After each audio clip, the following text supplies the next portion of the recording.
Now, Sadat was assassinated in October of 1981. One of the theories that I have is that among the motivations for his elimination was that he certainly would have raised very strong objections to the brutal Israeli invasion of Lebanon in 1982. His assassination eliminated an obstacle to the planned Israeli invasion. Note that the Israeli and U.S. national security establishments collaborate very closely and have done so for quite some time. The assassination of Sadat was a brutal one. Sadat took some 28 rounds, yet neither Mr. Mubarak, his successor who was meeting with George Bush, nor Mr. Ghazala, the defense minister who later was a player in the Itzko case, neither of them got a scratch in that assassination, which raises some interesting questions about just exactly how they were able to escape the fusillade that basically shot Anwar Sadat to gristle.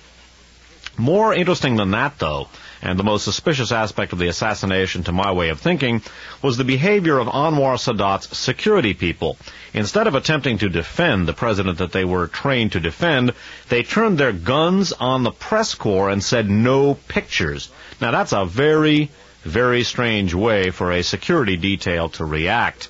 I would note that Sadat's security people were trained by, among others, former CIA operative William Buckley, former because he's now dead, and it was William Buckley who was kidnapped from his situation as station chief in Beirut, Lebanon, and his captivity and his torture at the hands of Islamic fundamentalist terrorists was the rationalization for the weapons transfers to Iran. Basically, among others, CIA Director William Casey were very concerned that William Buckley be gotten out of the hands of his kidnappers. And note, too, how many of the terrorist incidents, kidnappings, etc., that took place in the 1980s were attributed to Islamic Jihad. And it was the Egyptian branch of Islamic Jihad that is being connected to Sheikh Rahman. Among the incidents being attributed to Islamic Jihad were the bombing of the Beirut barracks, the Marine barracks in Beirut, Lebanon, the downing of the Gander crash, at least in terms of the fundamental investigation. The Gander, Newfoundland crash in December of 1985 has been officially ruled an accident, but in fact appears to have been a terrorist incident, and that the chief culprits figure to be Islamic Jihad. They took credit for the blast, and it should be noted that there are indications that that particular bombing, the Gander bombing, was deliberately covered up by elements of by the U.S. authorities, because had that investigation been pursued, it might very well have brought to light the Iran-Contra scandal well before it actually came to light. So again, the Sadat assassination is a situation that, like so many others, raises more questions than it answers, but the curious behavior of Sadat's security people, U.S. trained, the odd marksmanship of the assassins. Basically, they shot Sadat to gristle, but they didn't scratch Hosni Mubarak, his successor, who continued Sadat's policies, and they did not scratch Ghazala, the defense minister on the other side of him, who was later a key player in the Itzko affair. One of the possibilities that I hold open, and one of the possibilities that I think the facts suggest, is that in fact Sadat's assassination may very well have received the assistance, or perhaps the tacit assistance, the complicity, the silence of some of the same elements of U.S. intelligence which have figured in the background of so many of the world's terrorist incidents in the past 15 years. Note, too, that it was in a locker that had been rented by Mohammed Salameh that the chemicals which allegedly were used to make the bomb were found. And again, among the articles that discuss that, an article in the San Jose Mercury News of Saturday, March 6th of 1993, and that this is a Washington Post story, headlined, "Chemicals Found in New York Blast Suspect's Locker," subheaded, "Second Suspect Held Without Bail." I would also note that in the investigation of this incident, one of the experts who has been involved in this is an individual who had participated in the investigation of the bombing of the Marine Corps barracks in Beirut and of the Pan Am Flight 103 bombing, and there are indications that elements of U.S. intelligence, this same group, may have been involved in those incidents as well, although once again the operatives at the ground level, the hommes de main, appear to have been sincere dupes. And again, we went into the Marine Corps bombing the Marine barracks bombing in Beirut. In Radio Free America program number 31, we came back to it for a brief period of time in number 38, and Pan Am 103 was discussed at great length in Radio Free America program number 35 and its various addenda. We also touched on that in Radio Free America program number 38, one of the earlier installments. By the way, we also touched on the Gander bombing in number 38 as well.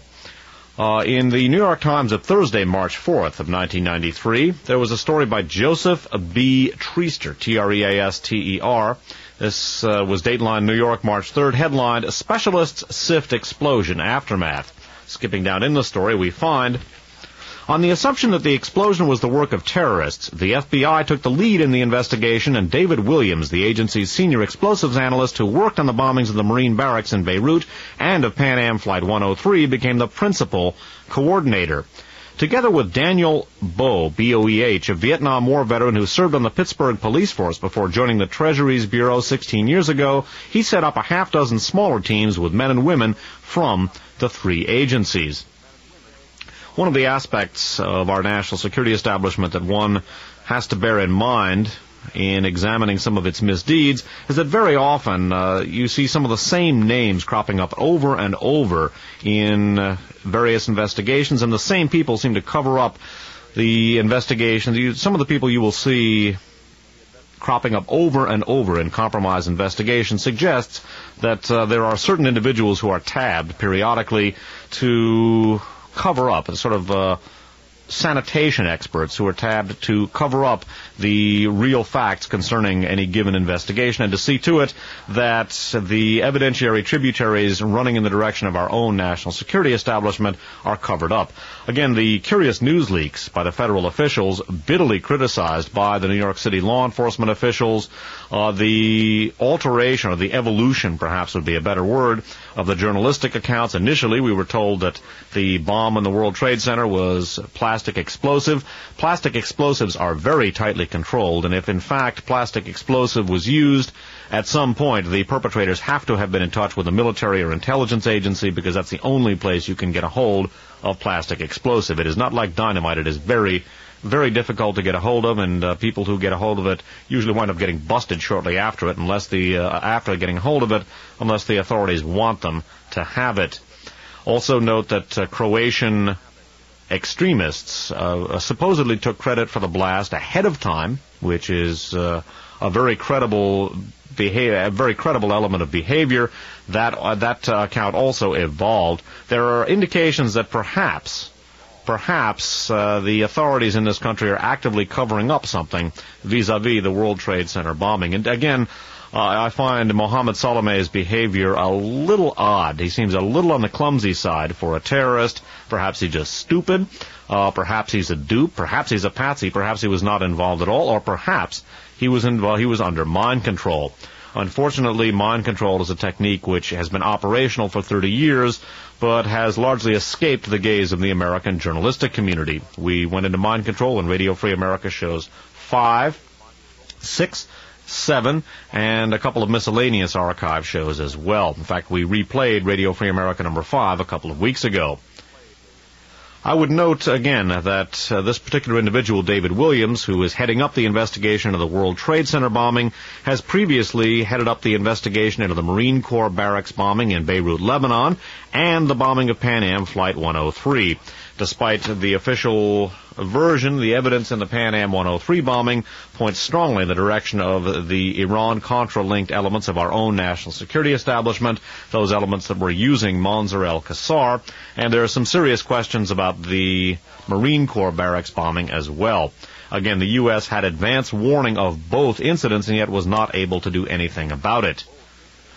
In Radio Free America number 38, we have been examining the complicity of elements of our intelligence system with some of the very terrorists we are told we need to protect ourselves against, because we have been examining and are going to examine further next week the evolution of the counter-terrorist infrastructure within our national security establishment, and specifically we have been taking a look at how counterterrorism served as the basis and the rationale for setting up infrastructures that were not only utilized by Oliver North and Company to bypass the legitimate elements of democratic government in the United States in the Iran-Contra scandal.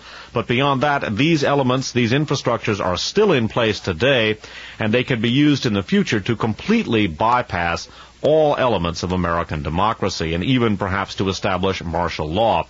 Later on, we're going to review a section of an article by Peter Dale Scott from Covert Action Information Bulletin, in which Professor Scott discusses how the martial law contingency plans that came to light during the Iran-Contra scandal evolved out of provisions stemming from the Vice President's task force on counterterrorism.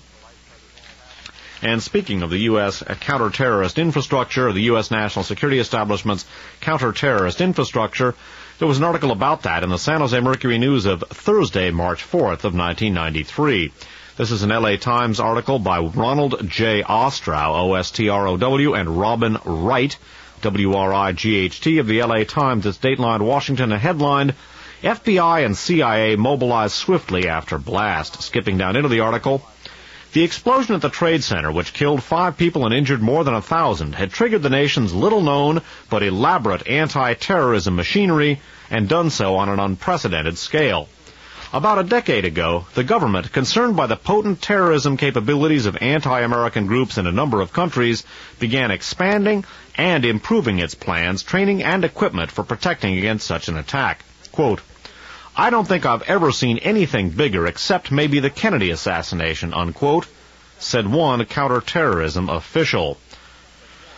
Well, that's an interesting comparison. Again, it is the U.S. counterterrorist capabilities that is the major focus of Radio Free America 38. And ultimately, we are going to be taking a look at how the infrastructures within our national security establishment stemming from the provisions made as a result of the Vice President's task force on counterterrorism, they have in the past, as I said, been utilized to completely bypass the normal machinery of democratic government in the United States, and in the future they could be used to completely eliminate all vestiges of democracy in this country in response to a, quote, unforeseen, unquote, incident. It's also interesting, too, that this was compared with the Kennedy assassination, because obviously the Kennedy assassination was arguably the most, well, I don't think arguably, it was the most important domestic intelligence operation conducted in the Cold War period. It was literally a coup, disclaimers to the contrary notwithstanding, and it's fascinating. Perhaps this is just an inconsequential reference, or perhaps the individual who made this particular statement knew more than he was letting on here. I would note that the bomb that lit up the World Trade Center it went off in an area where a motor pool of cars used by the Secret Service in various operations in New York was housed. And again, that may have been pure coincidence, but I wonder whether perhaps, among other things, a message was being sent. My suspicion is, and again, I cannot prove it, there's nowhere near enough information to prove it, but my suspicion is that elements of our intelligence system, again, the old Iran-Contra team, the milieu involved in the Turple-Wilson operations, and their faceless cronies within the national security establishment, that they were behind this particular incident. Bill Clinton has not done himself any favors vis-a-vis the military. They were many elements of it were suspicious of Bill Clinton, although he had the support of elements of naval intelligence and the Navy during the campaign who were out to get George Bush basically as part of the war going on within the intelligence community. Bill Clinton was viewed with suspicion because of his evasion of the draft during the Vietnam War, and when one of his first acts was to sanction gays and lesbians in the military, that literally outraged the military, and I suspect that, it may very well be that in addition to destabilizing his administration, a direct message was being sent to Bill Clinton. I certainly think it's odd that the bomb went off in an area where cars used by the Secret Service were housed. One of the questions that I have about our national security establishment, I suspect this is the case but cannot prove it, one of the questions I have is whether or not messages are sent to party or parties sort of sub rosa, between the lines. When Jimmy Carter in 1979 was talking about completely revamping his administration, he also was making some noises about the Kennedy assassination and was quite vocal about his opinion. It was, of course, an accurate opinion, but his opinion that both Martin Luther King and John Kennedy were assassinated as a result of conspiracies. Shortly after Jimmy Carter began intoning in that regard, there was an odd incident in Los Angeles, and two individuals, one of them named Ray Lee Harvey, and the other one named Oswaldo Ortiz, were arrested for stalking Jimmy Carter with high-powered rifles. No one that I know knows exactly what happened to these two individuals. They were apparently released, but the story very quickly died, and I suspect that basically Jimmy Carter was being sent a message, basically shut up, don't talk about reversing the direction of America, because basically you could wind up just like JFK and Martin Luther King. I suspect that the authorities, the situation has evolved to the point where the authorities, the powers that be in this country, can communicate such messages. I don't know whether those are accompanied by behind-the-scenes communication, basically more explicit communication.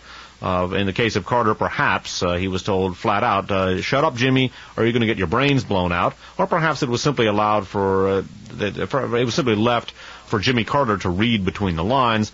But I suspect that perhaps a message is being sent to Bill Clinton.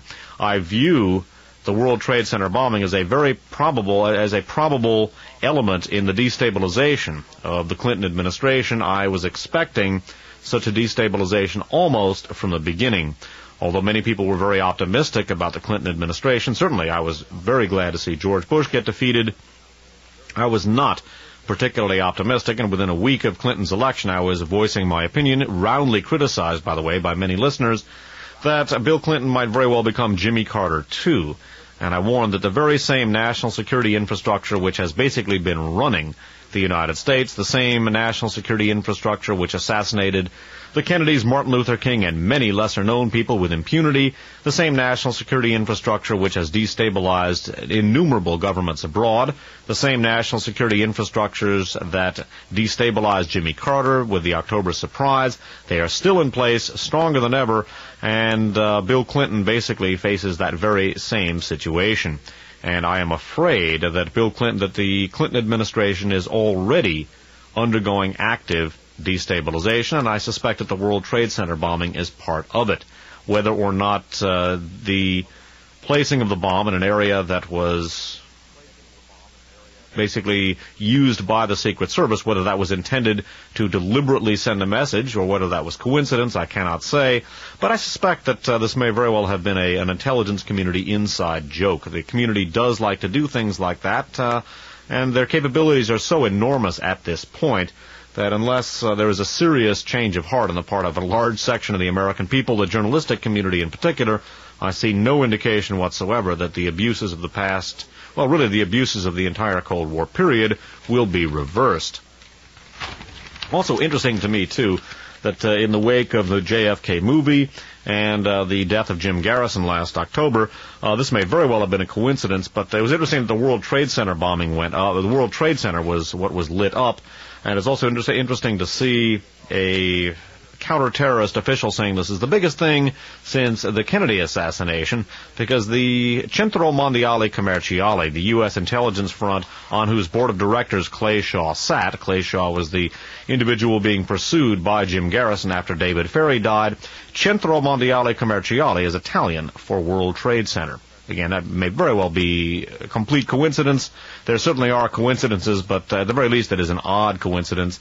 And I wonder, again, whether perhaps messages are being sent to Bill Clinton, perhaps simply it is being allowed for him to read between the lines saying, "Hey, Billy boy, we can place a bomb in the Secret Service motor pool in New York, and so you better wise up if you don't want to wind up like JFK and others."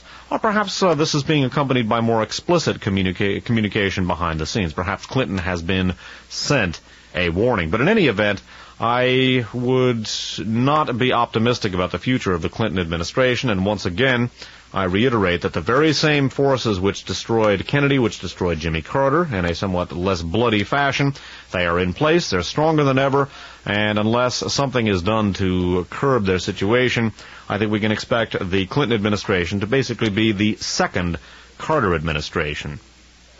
I would note, too, that the situation of Mohammed Salome, whether or not he is the participant in this incident that he is alleged to be, that he entered the United States illegally in 1988. Next week I hope to get to a section of the archive show called Election 88, in which I noted that there were a number of alleged terrorists or potential terrorists making the scene in the United States in the spring and early summer of 1988.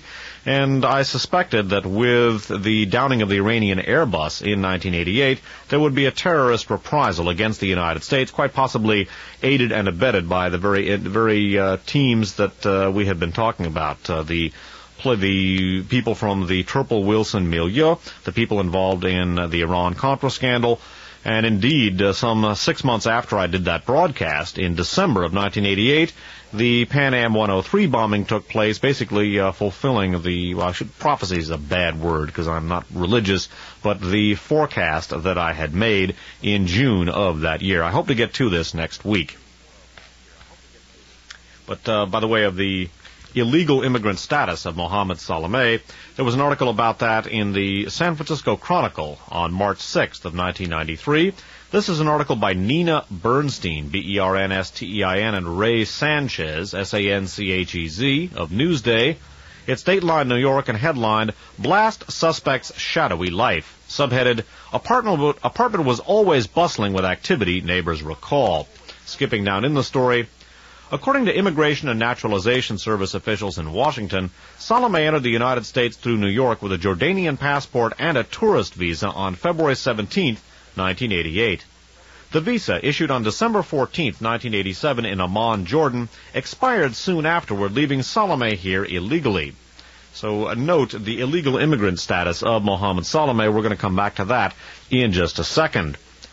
One of the points that I made during the introduction is that in viewing the World Trade Center bombing, one of the possibilities we should consider is that the culprits, if in fact the Islamic fundamentalists, the milieu that's being cited by the media and law enforcement are in fact the perpetrators, that in the background of this is the fascist third position, because that is an explicitly fascist movement which embraces not only extreme left-wing terrorism but Islamic fundamentalist terrorism in particular.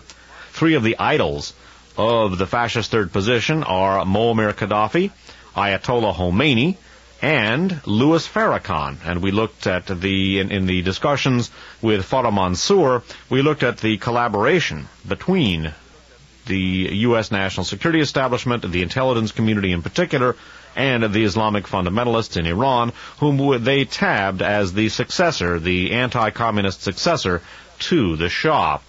It's interesting that the money that was wired into the accounts of Nidal A. Ayad and Mohammed Salameh, the money which has come from, which was found in their accounts, not yet directly connected in the investigation to the terrorist incident that they are alleged to have perpetrated, that money came from Germany. And that suggests at least the possibility of the fascist third position figuring into this, because Germany is the epicenter, along with Italy, of the fascist third position. And indeed, we went into the fascist third position in Radio Free America 32 and the aforementioned miscellaneous two-part archive series. By the way, if a lot of the discussion this evening seems really glib and doesn't make a whole lot of sense to new listeners, I apologize. There's simply no way that I can delineate the discussion that has been laid down on a documentary basis over 14 years during the course of the program this evening. Also had a very, very busy week, and frankly, I'm exhausted this evening and not quite as sharp as I might be in terms of the delivery. So if things are a little bumpy, I apologize. But again, for newer listeners, if a lot of the things that I'm saying sound absolutely off the wall and incomprehensible, I apologize, and you have my sympathies. I can understand how that would be the case. Again, I just simply encourage you to get a hold of the archives and examine the massive body of documentation underlying the things that I'm talking about. Once again, the key archive shows Radio Free America number 4. The key archive shows vis-a-vis U.S. involvement in terrorism, quote, left-wing terrorism, unquote. Radio Free America number 4. Radio Free America number 19, talking about the strategy of tension. Radio Free America number 20. 21, 22, 23, 30, 31, 32, 34, 35, the miscellaneous two-part archive series dealing with the fascist third position, the miscellaneous archive show about the Gander, Newfoundland bombing / crash, and the miscellaneous archive show dealing with Election 88 all set forth the relevant documentation. Of the money that was wired into the accounts from Germany, an account of that anyway was found in the San Francisco Chronicle of Friday, March 12th of 1993. In the National Report section of the Chronicle, we find an article dateline New York from the Chronicle Wire Services headline, Bomb Inquiry Focuses on Money Trail. It reads in part as follows. The men suspected of exploding a bomb underneath the World Trade Center received tens of thousands of dollars from a bank account in Germany, authorities said yesterday. Officials have not determined the precise amount of money or the identity of the source, but they said the discovery might give credence to the theory that the bombing was the act of an international terrorist organization. Although the money received by the suspects, Mohammed A. Salameh, S-A-L-A-M-E-H, and Nidal A. Ayad, A-Y-Y-A-D, at a National Westminster Bank branch in Jersey City, New Jersey, was wired from a bank in Germany, investigators said they suspected it had originated elsewhere.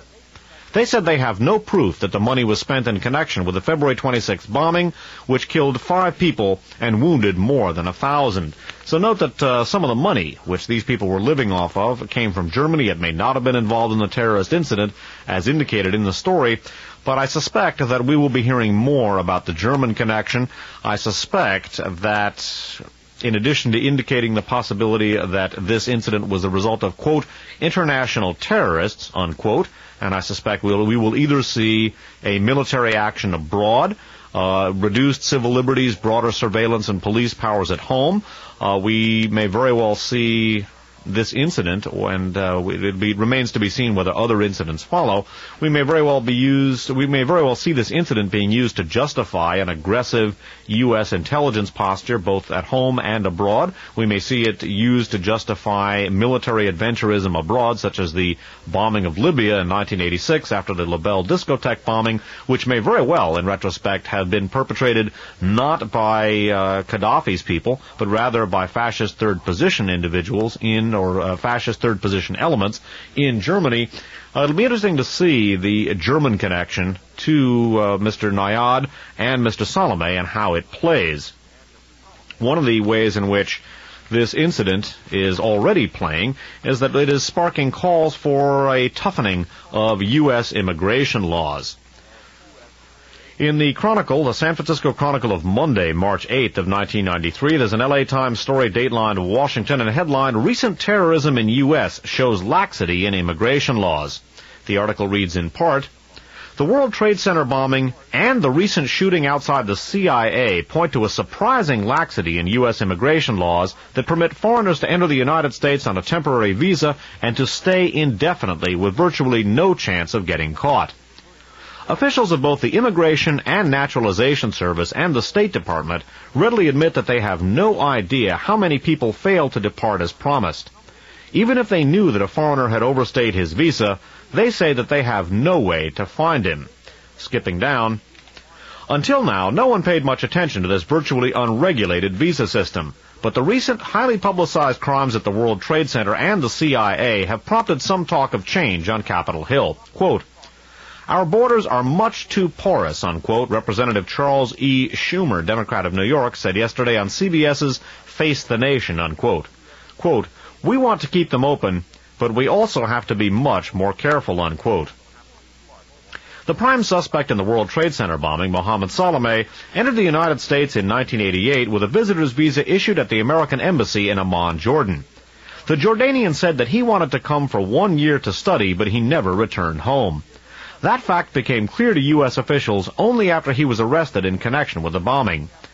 Last month, officials had a similarly unpleasant surprise while investigating the murders of 2 CIA employees as they sat in their cars outside the agency's headquarters in a Virginia suburb outside Washington.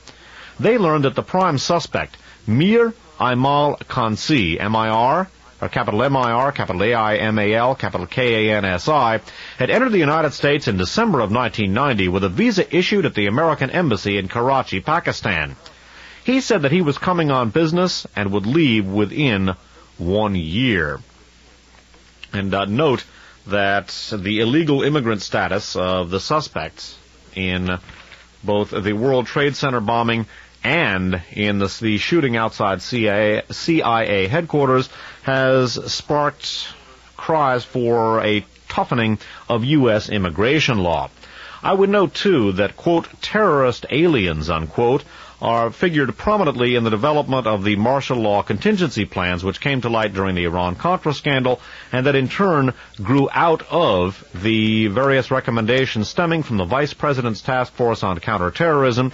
Again, the Vice President at the time was George Bush, who later became President and was formerly Director of the CIA, and it was while George Bush was Director of the CIA that the Turple Wilson operations were undertaken. They were supposedly rogue agents, but no one who has any serious understanding of the intelligence community and followed that case would take that very seriously. Basically, what we saw with the Turple Wilson situation was a classic case of plausible deniability, and the Vice President's Task Force on Counterterrorism, again, as we looked at a few weeks back, was the Garden of Eden, so to speak. It was the generating point, the genesis point for the recommendations that grew out of it and which in turn led to the creation of the national security infrastructures which were used by Oliver North to bypass the law in the Iran-Contra scandal. Beyond that, those same infrastructures growing out of the Vice President's Task Force on Counterterrorism are in place today. The martial law contingency plans are one of those infrastructures, and those infrastructures could at some point in the future, perhaps not in one fell swoop, but I suspect rather in gradual steps over a period of time, they could be used to completely bypass or, if necessary, eliminate all democratic process in the United States, perhaps setting up martial law and a dictatorship. I'd like to reprise a section of the Peter Dale Scott article that we read into the record a few weeks back. We're going to turn now to Covert Action Information Bulletin's issue number 33. Issue number 33 from the winter of 1990. In Covert Action Information Bulletin number 33, by the way, that publication has now been renamed Covert Action Quarterly. There's an article called Bush and North, the Task Force on Combating Terrorism. That is by University of California at Berkeley professor Peter Dale Scott, arguably the foremost political consciousness in this country at this time. Certainly a brilliant researcher, and along with people like Michael Parenti, in my opinion, he represents the vanguard of progressive American political consciousness. In this characteristically excellent Peter Dale Scott article, there is a discussion of the martial law contingency plans that grew out of the recommendations made by the Vice President's Task Force on Counterterrorism, and note how, quote, terrorist aliens and the provisions being made to deal with them figure into this scenario. Skipping down in Peter Dale Scott's article, in June of 1986, a new, quote, Alien Border Control Committee, unquote, was established, again quoting, to implement specific recommendations made by the Vice President's Task Force on Terrorism regarding the control and removal of terrorist aliens in the U.S., unquote. The last sentence again. In June of 1986, a new, quote, Alien Border Control Committee, unquote, was established, again quoting, to implement specific recommendations made by the Vice President's Task Force on Terrorism regarding the control and removal of terrorist aliens in the U.S., unquote. One of its working groups was charged with conducting, quote, a review of contingency plans for removal of selected aliens, unquote. These contingency plans, quote, relating to alien terrorists, anticipated that the INS may be tasked with apprehending and removing from the U.S. a sizable group of aliens, unquote, and again called for housing, quote, up to 5,000 aliens in temporary tent quarters at a camp in Oakdale, Louisiana. As the designated coordinator of counterterrorism in the National Security Council, North would certainly have known of these contingency plans, which, disturbingly enough, appear to still be with us. Yes, indeed, it'll be interesting to see what happens with these contingency plans after the, quote, terrorist aliens, unquote, the alleged perpetrators of the World Trade Center bombing and the shooting outside CIA headquarters, both of them apparently illegal immigrants, whether or not they did what they're supposed to have done. And I would also note, of course, that Mohammed Salameh is viewed as an Islamic fundamentalist, and it's worth noting that Mr. Kansi comes from Pakistan, where Islamic fundamentalism is rampant also. Note also that the Islamic fundamentalist forces in Pakistan were inextricably linked with the Mujahideen in Afghanistan, and that operation, the long guerrilla war against the Soviet-backed government in Afghanistan, was greatly assisted by the U.S. intelligence community, which thereby became deeply involved in Pakistan and with the Islamic fundamentalist forces there. It'll be interesting to see what comes out of the apparent German connection to Mr. Salameh and Mr. Nayad, whether or not the money that was wired to Germany had anything to do with the World Trade Center bombing. I suspect that in addition to the cries for tightening U.S. immigration laws, which we're already seeing, and it'll be interesting to see whether this incident or perhaps subsequent incidents like it, if in fact they happen, serve to call down the provisions that are made to dealing with, quote, terrorist aliens. I suspect that in addition to the calls for tightening U.S. immigration procedures, the German connection may also prove grist for the reactionary political mills in Germany as well. The outrage on the part of Germans at foreigners who are being scapegoated for Germany's economic problems, that outrage, I suspect, will be fueled by the revelation that, in fact, the suspects in the World Trade Center bombing received funding from Germany. I suspect that the far-right and fascist elements in Germany, which are gaining strength as a result of their anti-immigrant stance, I should say, I suspect that they may cite the World Trade Center bombing and the German connection to it as further indication that foreigners are no good, and as a further rationalization for conducting not only the crackdown on immigration that's taking place in Germany, but also the continued violence against foreigners that has dominated the news there in the past months.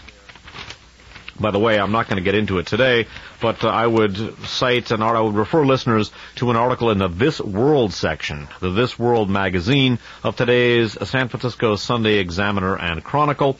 Today, for the benefit of people who hear this program on tape, is Sunday, March 14th of 1993. In the San Francisco Chronicle of Monday, March 8th of 1993, there was an article a story by Mark Fisher of the Washington Post. It was datelined Berlin and headlined, German voters give support to right wing. German voters in the western state of Hesse sent the country's political establishment a stiff protest message yesterday by delivering strong support in local elections to the extreme right-wing, anti-foreigner Republican Party. In Germany's only elections this year, voters in Hesse, which includes the city of Frankfurt, voiced dismay with both Chancellor Helmut Kohl's Christian Democrats and the main opposition party, the Social Democrats. Most of the votes lost by the majority parties went to the Republicans, an avowedly anti-foreigner party that shot up from 0.1% of the Hessian vote in 1989 to 8% last night. Skipping down on the article, analysts focused as much on the low voter participation, a post-war low of 67%, as on the surging Republicans, whose anti-immigration slogan, quote, "the boat is full," unquote, won 15% of the vote in less affluent sections of Frankfurt, where as many as 1 in 5 residents are non-German. So note the success that has been achieved by the Republikaner Party. The Republican Party, an explicitly fascist party, headed up by a former SS man named Franz Schönhuber.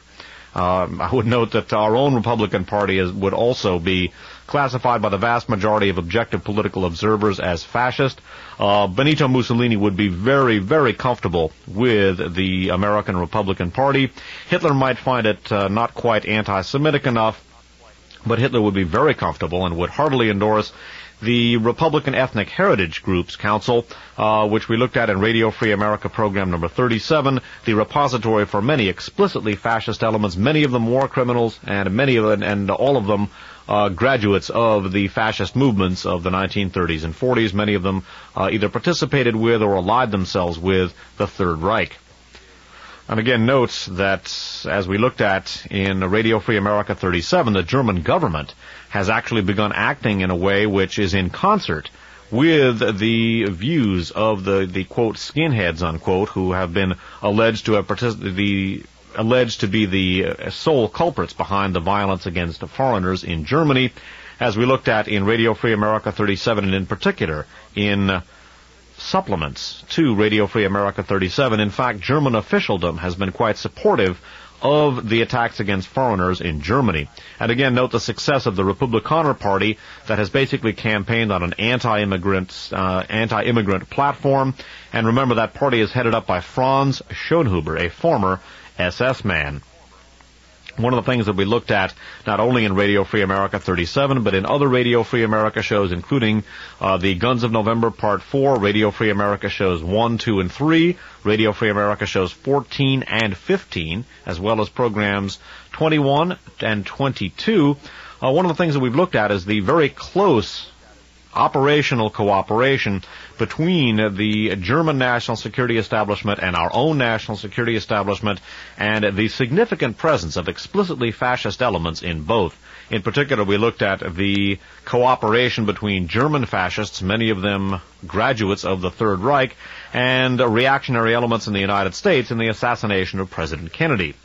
The basis for that collaboration, of course, is the Gehlen organization, the Nazi Eastern Front spy outfit that has been a major focus of these programs over the years.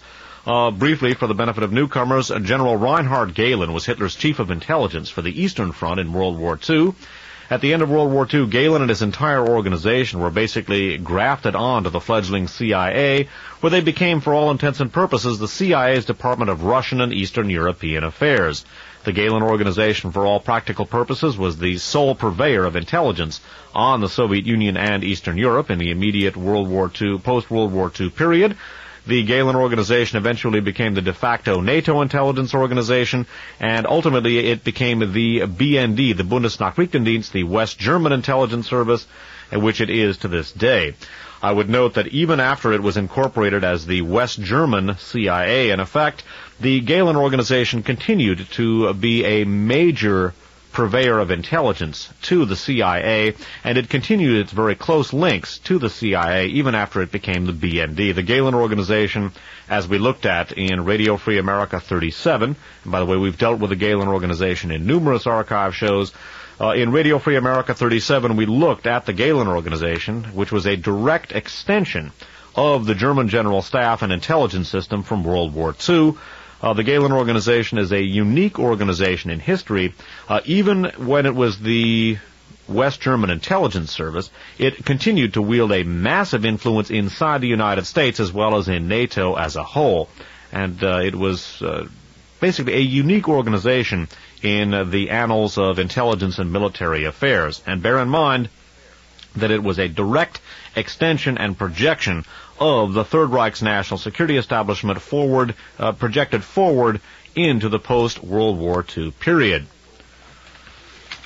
We're going to take a musical break now, and when we come back, we're going to take a look at some of the other things that have been growing out of the incidents that have been occurring in the past several months. We're going to take a look at some of the things that have been growing out of the shooting in front of the CIA headquarters earlier this year.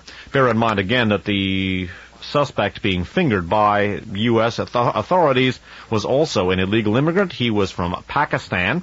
And we're going to take a look at the Islamic fundamentalist movement in Pakistan, perhaps also Afghanistan. And we're going to take a look at a devastating series of bombings in India, which may very well ultimately be laid, rightly or wrongly, at the doorstep of Islamic fundamentalists from Pakistan, or Muslim, quote, Muslim extremists from Pakistan, or perhaps Muslim extremists in India. In any event, we're going to touch on that after a musical break, and then we're going to continue with Radio Free America. Well, we're going to continue with Radio Free America 38 after a musical break.